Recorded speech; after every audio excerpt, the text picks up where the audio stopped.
Bonjour à toutes et à tous, bienvenue sur Misscom. Je suis Claire Négrier, révélatrice de personnalités d'entreprise. J'accompagne les entreprises, quelle que soit leur taille, dans leur marketing et leur communication, de la stratégie au déploiement et à la création des outils, tout en passant par la formation. Alors cette semaine, nous abordons le thème du tri et de la sélection de son audience en moyen d'être pertinent et d'être vu par les bonnes personnes. Puisque dans la communication, il ne s'agit pas de faire des outils à tout va. Encore une fois, pour ceux qui me connaissent, vous savez que j'aime ce qui s'appelle la rentabilité marketing. Et la rentabilité marketing, c'est dépenser le moins possible et avoir le plus d'impact possible. Et donc, in fine, avoir des contrats, des clients dans le meilleur des mondes. Euh, Hello Cécile, merci. D'ailleurs, j'ai oublié de vous dire, si vous me retrouvez, n'hésitez pas à me faire un coucou, puisque pour ceux qui sont en direct, ça me permettra de vous proposer des exemples qui vous concernent.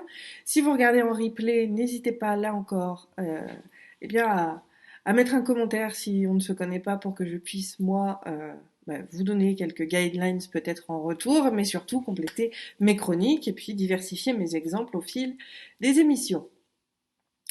Donc aujourd'hui, chronocom un peu particulier comme ces derniers temps, puisque la chronique a évolué. Je ne vais pas vous faire de démo. Finalement, le mode tuto, on l'a fait mardi, avec la présentation des différents outils, puisque Cécile, tu avais posé la question. Aujourd'hui, justement, j'ai envie de vous faciliter la vie. Vous faciliter la vie pour la simple et bonne raison que cette histoire de tri, la plupart du temps, si on ne le fait pas, c'est parce que, un, on n'a pas envie, deux, c'est chronophage, et trois, c'est pas sexy. Il faut appeler un chat un chat. Qui a envie de faire du tri euh, Surtout sur cette partie-là, on fait déjà le tri dans dans beaucoup de secteurs de sa vie. Euh, sur son audience, on n'y pense pas tous les jours. Et donc forcément, peut-être que même vous pouvez vous dire que c'est quelque chose qui vous fait pas envie, et puis du coup, on le remet toujours à plus tard, on procrastine dessus, et au final, il se passe rien. Donc, justement, sujet du jour, quelles actions mettre en œuvre pour que votre communauté se trie d'elle-même? C'est une superbe promesse, et je vous assure que je vais pouvoir y répondre aujourd'hui. Donc, si vous avez des questions sur le sujet, n'hésitez pas à les mettre en commentaire, même en replay, hein, encore une fois, ou sur YouTube. Vraiment, ça permet d'échanger, ça permet de nourrir les prochaines chroniques. Donc, n'hésitez pas. Et si ça vous dit justement que votre communauté et votre mailing list et tout ce que l'on va pouvoir voir fasse le tri à votre place, n'hésitez pas à mettre un petit pouce en l'air à cette vidéo. Alors on va commencer tout de suite, parce que je considère quand même qu'au bout de 3 minutes, on va dire que le maximum des personnes sur le live sont là, donc n'hésitez pas à faire un coucou. Quelles actions mettre en œuvre pour que votre communauté se trie d'elle-même? Je vous propose à nouveau de revoir les supports. Voilà, je cherchais le terme, j'avais le terme de produit en tête. Les supports qu'on a vus mardi, soit les réseaux sociaux et la mailing list. Il y a probablement aussi d'autres choses à faire, je sais pas, version de papier, par exemple les cartes de visite. Carte de visite qui est mon prochain article d'ailleurs, en cours de rédaction. Je pourrais vous le mettre en commentaire si toutefois j'y pense. Mais je vais reprendre les réseaux sociaux et la mailing list de manière à faire une continuité par rapport au précédent live. Si jamais vous avez d'autres outils, d'autres supports sur lesquels vous avez des communautés, n'hésitez pas là encore à me le dire en commentaire et je pourrais vous donner peut-être quelque chose euh, de plus intéressant, de plus pertinent par rapport à votre situation. Alors, sur les réseaux sociaux, on va dire que c'est quand même le moins pratique. D'accord? C'est le moins pratique, mais en même temps, c'est ce qui va vous permettre aussi de rebondir par rapport à votre contenu. C'est-à-dire que le tri de vos fans, le tri de vos abonnés, réseaux sociaux, hein, je parle d'abonnés parce que sur Instagram, ce sont des abonnés, sur Twitter, ce sont des abonnés aussi. Voilà, la notion d'abonné est finalement un peu partout, et même sur Facebook, même si on parle de fans avec les likes, une personne peut ne pas liker votre page, mais s'y abonner quand même. Donc je trouve que le terme d'abonné englobe relativement bien toutes ces communautés-là. Donc vos abonnés se sont abonnés pour une bonne raison. Ça peut être pertinent, pourquoi pas, de mettre en place un système de messages automatiques quand c'est faisable. Exemple sur Twitter. Sur Twitter, on a des outils qui permettent d'envoyer automatiquement un message à partir du moment où la personne a liké, enfin, s'est abonnée à votre feed. Feed étant le fil d'actualité pour les non-anglophones. Et à votre compte. Donc le message part directement, ça permet de répondre à plein d'objectifs, d'engagement, etc. Mais là, notre idée à nous, c'est vraiment de trier, et on a une notion de segmentation qui vient à la pluie de ça. C'est que finalement, on va trier par centre d'intérêt. Et ça s'appelle de la segmentation de cible, de segmentation client, de la segmentation d'audience, peu importe, c'est de la segmentation. Le fait d'engager la discussion et de mettre en place un message automatique qui dirait quelles sont les thématiques qui vous intéressent le plus, et vous en mettez 2, 3, 4 grand max, ça sert à rien d'en mettre plus. La personne répondra et pourra vous donner justement les thématiques qui l'intéressent le plus, de manière à ce que vous puissiez, donc je reste sur Twitter, ça change un peu de Facebook, vous allez pouvoir le mettre sur une liste dédiée à cette thématique-là, par contre, pour organiser votre audience en fonction des thématiques plébiscitées.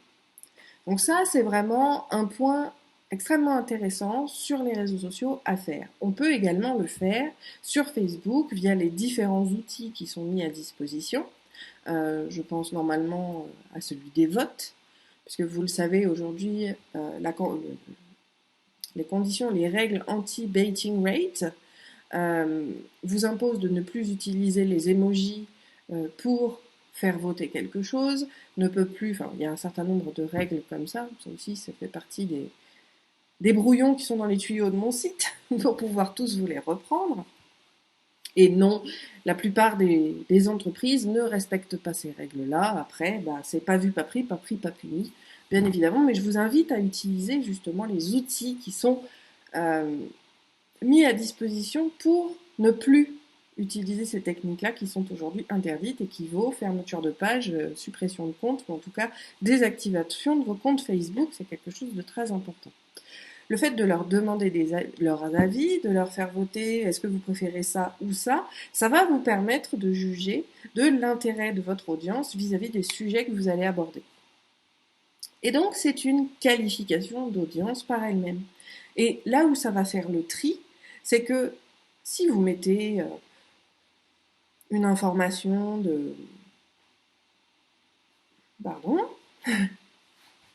une information plutôt générale avec les différents sujets que vous abordez, une personne qui serait venue, qui aurait liké votre page pour X ou Y raison et qui ne se retrouve pas à travers cette présentation, va se désabonner ou disliker votre page. Donc c'est un moyen, quelque part, de faire du tri ou d'automatiser ce tri-là pour que ce soit pour que ce soit l'audience elle-même qui fasse ce tri-là. Alors un tri que moi je fais également, voilà, sur mon profil Facebook, les gens me demandent souvent en ami, c'est par vague. Alors je réponds à leur invitation par vague aussi. Je mets toujours un message de bienvenue, comme je vous le disais lundi, à chaque personne que j'accueille sur mon profil, pour faire connaissance, pour savoir pourquoi il est là. Bien souvent, ces personnes-là ne répondent pas. Alors, soit elles répondent pas, soit elles m'envoient directement leur page à liker, soit elles engagent directement un discours commercial, libre à moi de les supprimer. Mais quelque part, je suis dans l'action de gérer ma communauté, puisque je n'accepte pas les demandes au compte-gouttes, je les regroupe. C'est-à-dire que j'attends d'avoir plusieurs demandes, puis quand j'attrape le taureau par les cornes, je vais justement accepter tout le monde d'un coup et j'envoie mes messages progressivement. Alors, c'est un message standard que je personnalise à chaque fois. Mais quelque part, ça me permet aussi de faire la sélection. Parce que, bon, du coup, c'est vrai, il y a quand même une notion de c'est moi qui trie. Mais c'est fait beaucoup plus dans le flow, beaucoup plus de manière fluide parce qu'on est en train de faire cette tâche-là. Donc, quelque part, je considère quand même que ça automatise un certain nombre de choses et ça me permet de qualifier. Encore une fois, il n'y a pas qu'une notion de suppression, il y a une notion de qualification qui est très importante et que là, eh bien, vous allez pouvoir garder en tête vis-à-vis de ça. Et cette action-là va vous le permettre. Ça permet aussi, eh bien, comme je le disais, le fait de trier son audience, ça n'a pas uniquement un intérêt sur le nombre de personnes qui vous suivent pour garder quelque chose de qualifié, ça va aussi vous permettre de qualifier vos contenus. Si par exemple, alors je vais te prendre toi Cécile en exemple puisque tu es la seule que je vois sur le live, si vous me rejoignez, n'hésitez pas à me faire un coucou, comme ça je vous prends aussi en exemple. Euh, dans mes propos. Si toi, Cécile, tu ne fais que tes tirages de cartes sur ta page, tu n'as pas spécialement de qualification. Tu n'as pas forcément une audience qui va être très qualifiée. Si, c'est des gens qui aiment les tirages de cartes. Mais par rapport à ton expertise, par rapport à ce que tu proposes, où va être cet engagement-là? Il faut arriver à qualifier. Alors, je prends ta situation, même si à l'heure actuelle, tu n'en es pas là. À l'heure actuelle, tu en es dans l'acquisition de l'audience, dans la construction de cette audience. Le fait de leur demander brûle pour point, ou en tout cas dès le départ, ça permettra de le qualifier, mais tu n'es pas obligé de trier, de sélectionner et de supprimer, puisque tu es dans une phase d'acquisition. Il vaut mieux d'abord en avoir trop et réduire, plutôt que ne démarrer qu'au compte-gouttes et ne jamais en avoir assez, parce que la visibilité va être quand même beaucoup plus réduite. Donc, on va leur demander leurs avis, on va leur poser des questions. Le fait de poser des questions, c'est toujours quelque chose de très très intéressant à faire en communication, et notamment sur la qualification de son audience. Pourquoi? Parce que ça va avoir, encore une fois, la notion de plusieurs points. Un, c'est la qualification d'audience. Deux, ça va être, oui, sur la création de contenu et le fameux nurturing content. Le fait que, puisque les gens vous font un retour sur leurs problématiques, puisqu'ils répondent à vos questions, même s'il n'y a que deux réponses, un peu comme moi je fais sur Misscom quand je vous demande quelles sont vos problématiques, qu'est-ce qui vous pose souci en ce moment, l'idée c'est d'avoir des sujets pour mes prochaines chroniques. Mais finalement, des fois, j'ai zéro réponse, ou j'en ai une, ou j'en ai deux, des fois j'en ai un petit peu plus.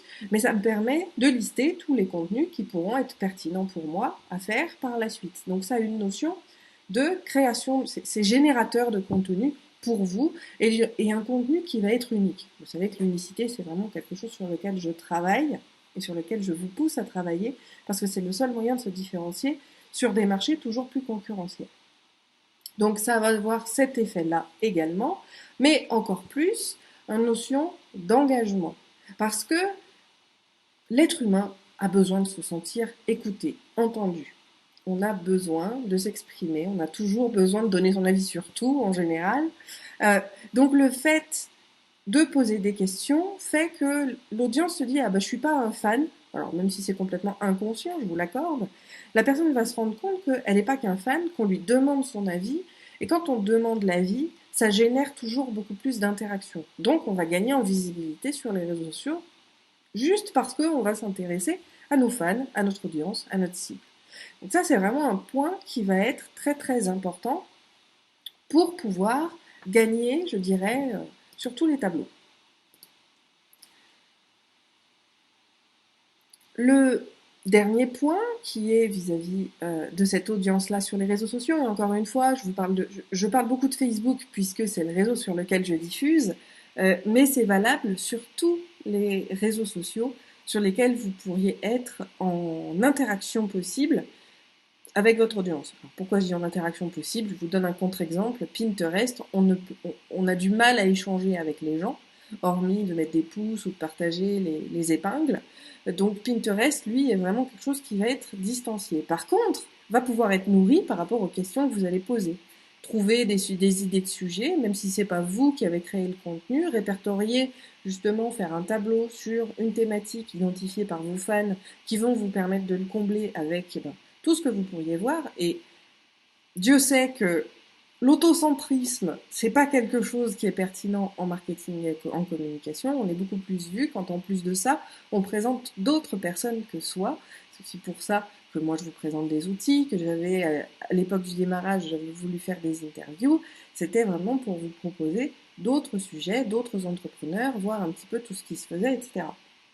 Mais l'interaction, là encore, avec sa communauté et comme je le disais, hein, la communauté, elle peut être très large et ça peut être aussi avec des influenceurs, ça peut être avec des collègues, ça peut être avec des confrères, des consoeurs, aussi éloignés soient-ils du sujet que l'on traite, mais qui vont permettre de intéresser son audience. Donc là, on va être encore dans la qualification. On a les différentes questions, on a les post-questions, quelle est votre problématique du moment, on a les posts, comme je le disais, vote, est-ce que vous préférez ça ou ça? Tout ce qui va être interrogatif aura cette notion de tri et de sélection, de segmentation vis-à-vis de votre audience, pour toujours lui proposer un contenu pertinent, comme je vous le disais, générateur également d'idées de contenu, puisque peut-être que la réponse de quelqu'un vous donnera une idée de publication pour rester sur Facebook, voilà, sur votre page. On a également, et ensuite, comme déjà vu, la newsletter. La newsletter, je vous rappelle qu'une newsletter, c'est complètement différent du mailing, ça n'a pas du tout les mêmes objectifs, mais on va parler plutôt de mailing list. Et cette mailing list-là, plus on va la qualifier, plus on aura justement des gens engagés, des gens qui répondront présents quand on leur demandera une action, et des gens qui seront prêts à acheter puisqu'ils auront confiance en nous. Donc là encore, vous voyez, par le fait de s'intéresser à son audience, on nourrit plusieurs objectifs marketing qui sont là encore indispensables pour faire évoluer votre communication, évoluer votre business et vous amener à rayonner correctement. Donc la mailing list, il y a plusieurs actions. Là, je vais vous proposer simplement mes propres actions. Je vais vous décrypter un petit peu ce que je fais, d'accord? Même si à l'heure actuelle, justement, je me suis fait un peu tirer sur les doigts, entre guillemets, mais vous allez comprendre pourquoi. Comme je vous le disais, mardi, j'ai annoncé l'événement du jour, d'ailleurs, c'est cet après-midi, c'est à 13h30, où je présente le sujet comment communiquer sans passer pour un opportuniste. J'ai envoyé le mailing sur les rendez-vous de la stratégie à toute mon audience. Mais pour ça, il a fallu que je la mette à jour, cette audience. Donc j'ai supprimé ceux qui s'étaient désinscrits, j'ai ajouté, parce que comme je fonctionne avec plusieurs outils, eh bien des fois le lien entre l'un et l'autre ne se fait pas forcément. Donc je fais toujours un point pour m'assurer d'eux. J'ai importé un certain nombre de contacts qui n'étaient plus ou pas dans ma liste globale et je leur ai envoyé le mail à tous. J'avais plusieurs listes donc sur 2 jours pour leur apporter l'information sur les rendez-vous de la stratégie.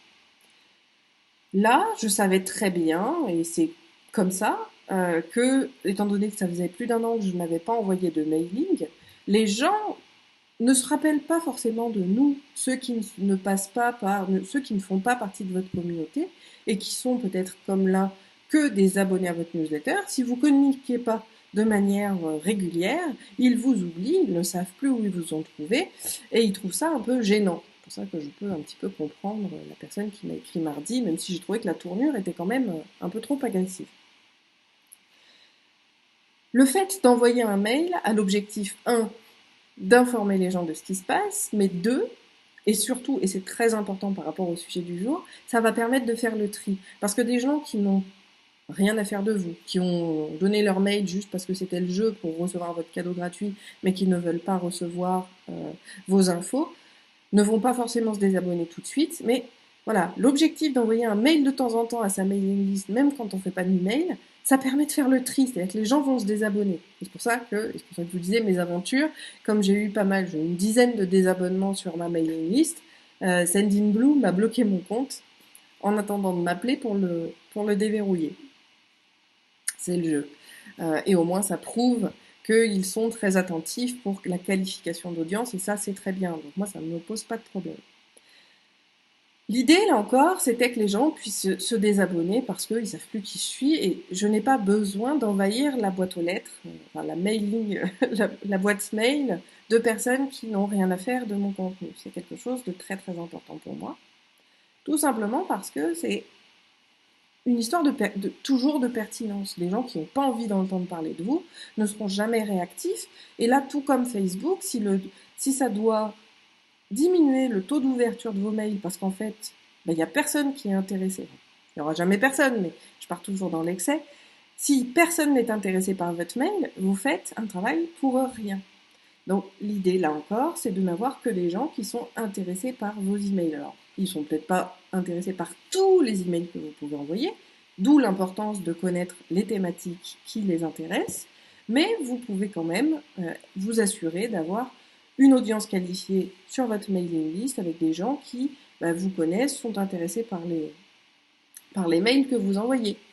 Une autre façon, c'est aussi de poser la question à vos clients, vos fans, ou en tout cas les plus actifs et les plus proches de vous. C'est ce que j'ai fait avec Dominique, c'est quand mardi ou lundi, quand on s'est appelé, parce qu'on avait un rendez-vous, et on parlait de tunnel de vente, puisque je l'accompagne sur ce sujet-là, et je lui disais, tu vois, moi pour Misscom, ce que j'aimerais faire, c'est mettre en place une newsletter, entre guillemets, automatique, qui fait en fait un récapitulatif de la thématique de la semaine. Pourquoi j'aborde cette thématique et mettre le lien vers les différentes vidéos qui ont été produites dans la semaine. Donc il y a 3 vidéos. Bon, il y en a 4 avec le question-réponse, mais le question-réponse, lui, est plus sur Facebook que sur YouTube. Mais l'idée était de faire ce récap-là. Et je sais que Dominique était très très intéressée parce qu'elle me dit ouais, mais après j'ai jamais le temps, j'oublie complètement, alors qu'il y a des lives que j'avais envie de regarder, etc.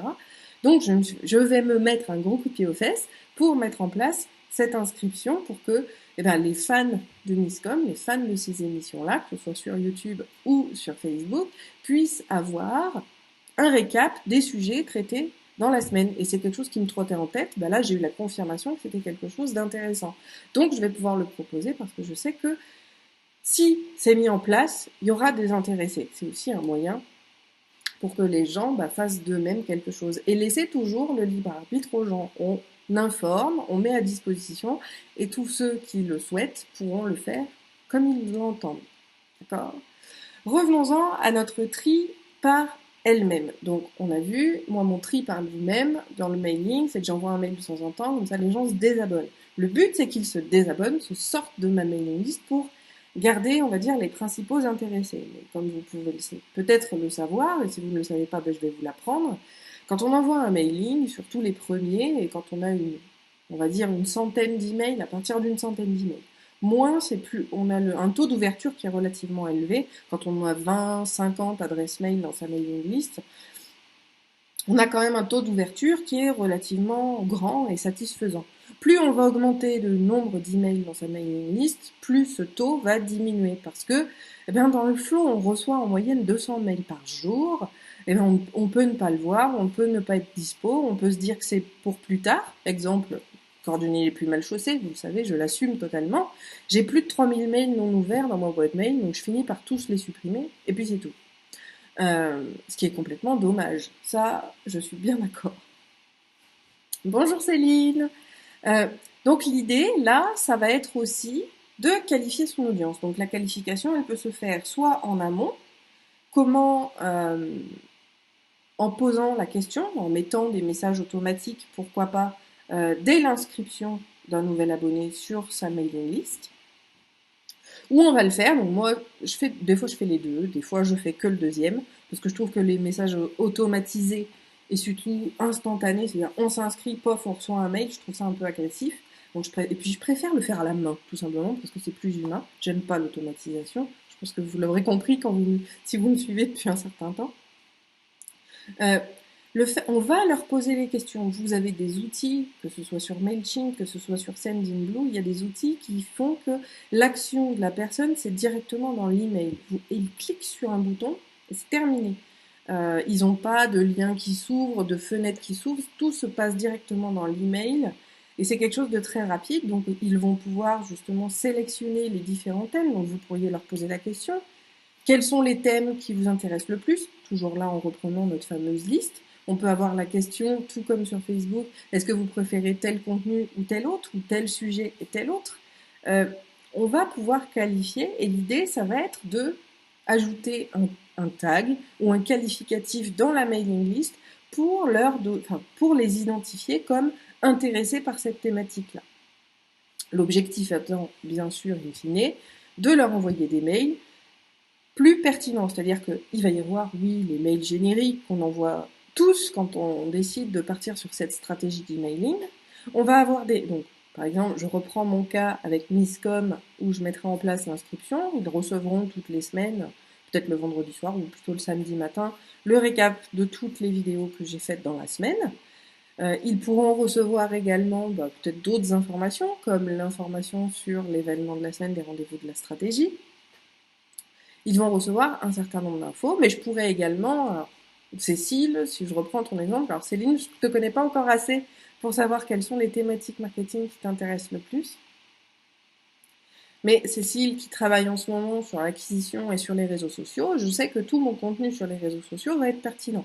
Et l'idée, c'est qu'en fait, on aura une liste qui sera segmentée par mots-clés. Donc, exemple, pour moi, réseaux sociaux, relations presse, ces tags-là. Et donc, en fait, la liste va s'affiner et je vais dire, je vais faire un récap de tous les articles que j'ai écrits sur les relations presse à envoyer à ceux qui sont intéressés par cette thématique-là. Donc du coup, je vais le tag relation presse et je vais envoyer de temps en temps un mail, tiens, rappel, il y a ça. Je vais pouvoir aussi leur proposer, pourquoi pas, des ateliers, qu'ils soient gratuits ou payants, spécifiques à leur thématique, de manière à les intéresser et toujours nourrir ça. Et donc là, la qualification de l'audience est très très intéressante parce qu'on est sur quelque chose qui va être probant pour les gens et que c'est un contenu qu'ils attendent. Ne pas hésiter non plus, lorsqu'on a fait ce premier tri-là. Céline, je vois que tu me parles, je vais au bout de ma réflexion et je te réponds tout de suite après. Il ne faut pas non plus rester sur l'acquis, c'est-à-dire qu'une personne vous a identifié que sa thématique c'était les réseaux sociaux ou les relations presse à un instant T, mais ça ne veut pas dire que dans 6 mois, il ne sera pas intéressé par une autre thématique. Donc, refaire cette demande de réflexion de quel sujet vous intéresse, de manière récurrente, de temps en temps. Alors c'est à vous de voir, hein, tous les 3 mois, tous les 6 mois. En plus, l'avantage, c'est que ça peut se programmer. Donc, un travail beaucoup plus, on va dire, succinct à faire, parce que vous pouvez le passer dans un cash flow de tâches que vous avez déjà organisées. C'est pas du temps à prendre en plus, c'est quelque chose qui va se faire en plus sur une tâche déjà organisée. Donc pour moi, c'est quelque chose qui va être probant parce qu'une personne, comme je vous le disais, Cécile, aujourd'hui est à fond sur les réseaux sociaux, demain elle aura peut-être une problématique sur du graphisme ou sur la rédaction web par exemple, qui pour moi est complètement différente que la stratégie social media. Donc le fait d'affiner et de poser ces questions-là va être intéressant. Une autre façon que j'ai de qualifier mon audience et de vérifier quels sont ses centres d'intérêt à l'instant T,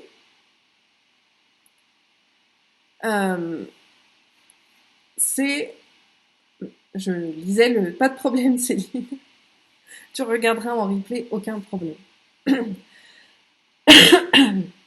C'est aussi de leur envoyer des messages à questions ouvertes, comme un petit peu sur les réseaux sociaux, mais là on est sur de l'email, donc on est plus sur quelque chose d'intimiste et de personnel. C'est quelle est votre problématique en ce moment, sur quoi avez-vous un souci.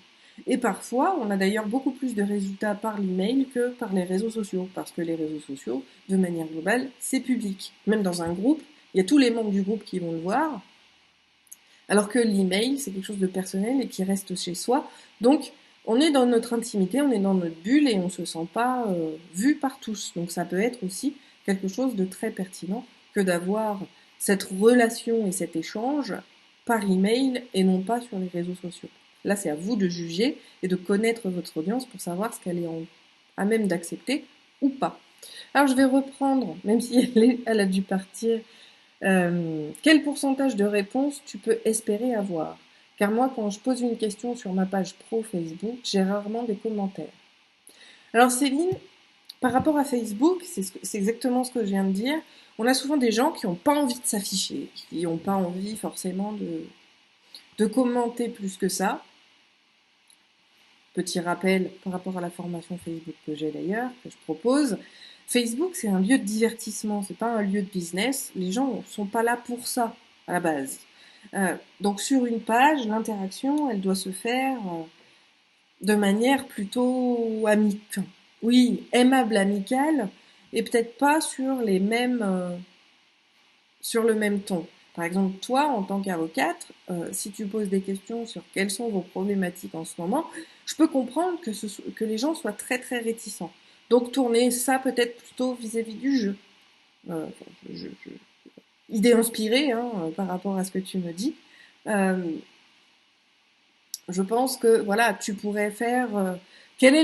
Pour vous, quelle est la différence entre un contrat et un devis? Je vais juste te donner des trucs simples pour que moi-même et ceux qui regarderaient le live ou le replay puissent comprendre.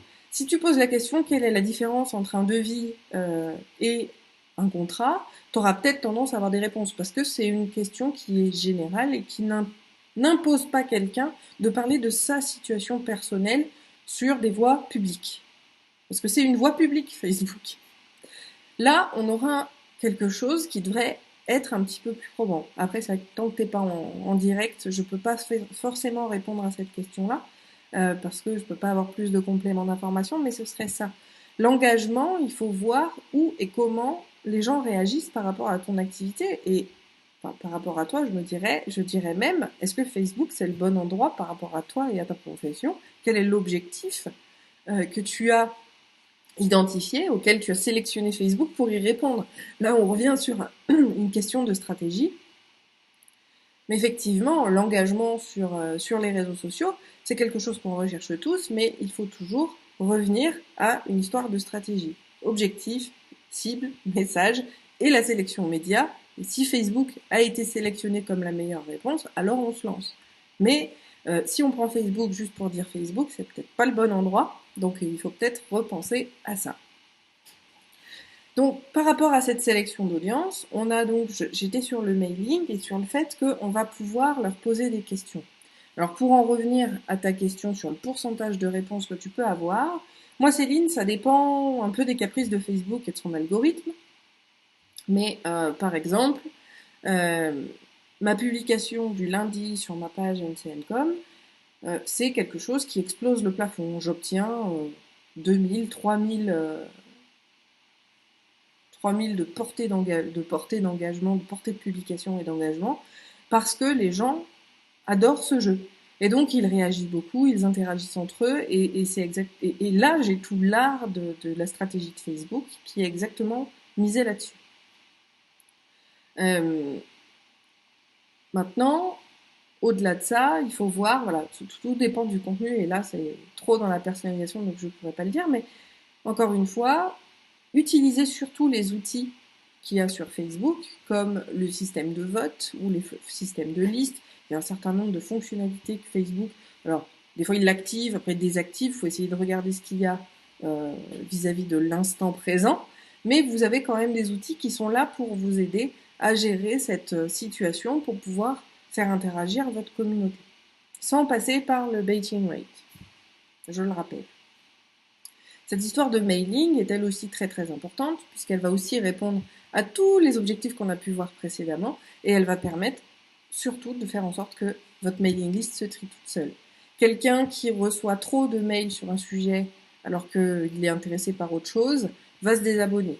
Une personne qui vous a pas entendu depuis très longtemps ou qui a juste donné son mail pour obtenir votre document, ce qui est majoritairement le cas pour mes abonnés, va se désabonner, là encore, d'elle-même dès lors qu'elle va vous voir parce que vous n'avez pas communiqué avec elle suffisamment euh, souvent, parce que finalement il était juste intéressé par le document que vous vouliez, enfin que vous offriez contre échange de mails. Alors celui-là en général il se désabonne tout de suite, mais il y en a qui oublient, donc il se désabonne sur ce moment-là. Mais l'idée ça va être de qualifier de plus en plus et vous allez poser des questions. Et puis sur chaque groupe vous pouvez encore segmenter et leur reposer d'autres questions pour pouvoir travailler sur votre contenu et sur cet engagement. Mais le fait toujours d'avoir une communication sous forme interrogative vous permettra de trier bien efficacement votre audience sans avoir rien à faire puisque c'est elle qui le fera. De la même manière, faire les présentations. Vous présenter à votre audience pour leur rappeler qui vous êtes et ce que vous faites, sur quel domaine vous allez pouvoir les accompagner. Ça peut être quelque chose de très très intéressant.